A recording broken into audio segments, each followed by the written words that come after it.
Okay, so quick health update. It's I'm not getting better. Um, I had an appointment last week, Wednesday, and they took blood.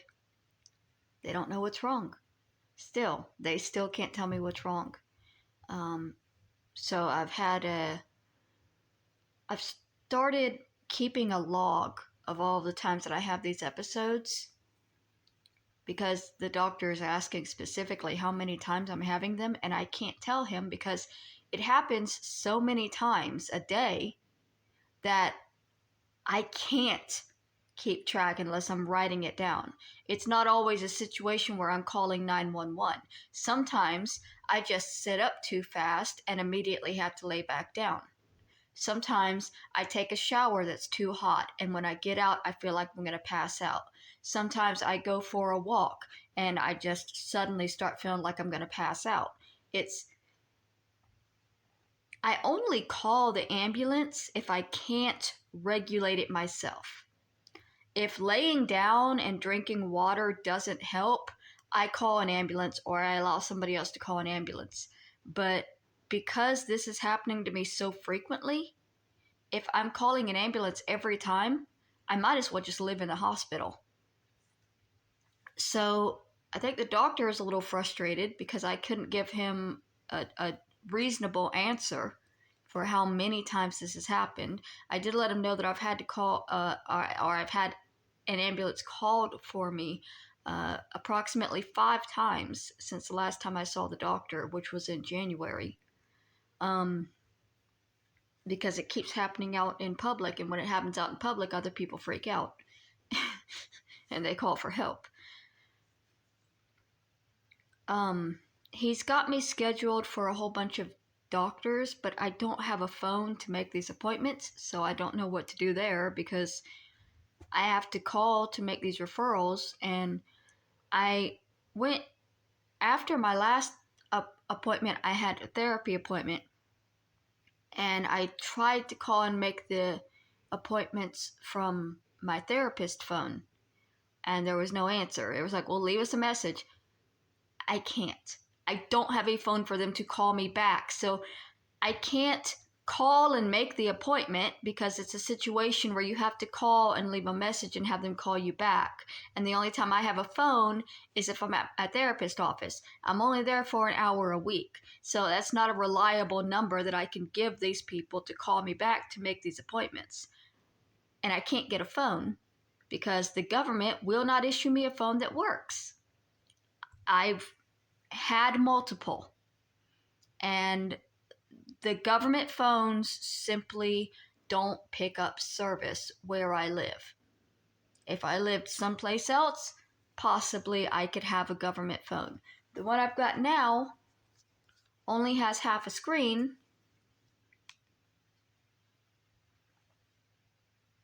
That's all the screen I get because I got mad and I threw it because it wasn't working. And I've been dealing with that for 6 months.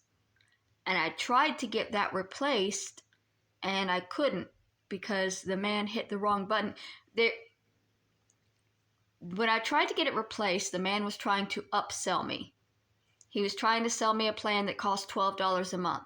I don't want a plan that costs $12 a month. I want a plan that's free. The government plan is supposed to be free, but now there's an extra. If you get the government plan, there's an extra $12 plan. You can choose. It's optional. You can choose, but a lot of times, because they're trying to make money, they will automatically sign you up for that $12 plan. And then because they've done that and you've decided you don't want to, they have to then clear out the document, the request for a new phone. And you have to wait a full another month before you can apply for another one. And they did that to me twice. So I stopped applying for one because I can't afford to pay $12 a month for a phone that's supposed to be free. I simply can't. So not having a phone, I can't make these appointments. They want me to see a cardiologist, they want me to see a neurologist, and they want me to have a CAT scan done. And I can't make the appointments to have these things done. Um, he kept focusing on my age, which kind of bothered me. Because when I was there in January, age was not a factor. He was constantly telling me, anemia is fairly normal for young women, and everything we discussed, age was never a factor. But because on paper, between January and March, I went from 39 to 40, suddenly age is a factor. And he said, like, multiple different times, well, because of your age, sir, I am 2 months older than I was the last time you saw me. If my age is a problem, it should have been a problem in January as well. I don't think aging actually works like that. I don't think it's a specific day where you're suddenly old and your body just works differently. Like, but because of my age, we're looking more seriously at my heart. If I can get these appointments made, anyways, we will be. Because of my age. I'm old. This is an additional health update. Water is bullshit. Water feels like a fucking scam because since I've started thinking this is POTS, I have increased my water intake because POTS is heavily affected by dehydration. So I thought if I start drinking more water, I'll stay more hydrated and I won't be passing out as often. Wrong! I seem thirstier than ever after drinking more water than I've ever drank in my life. For the past week, I have ensured that I drink at least a liter of water a day.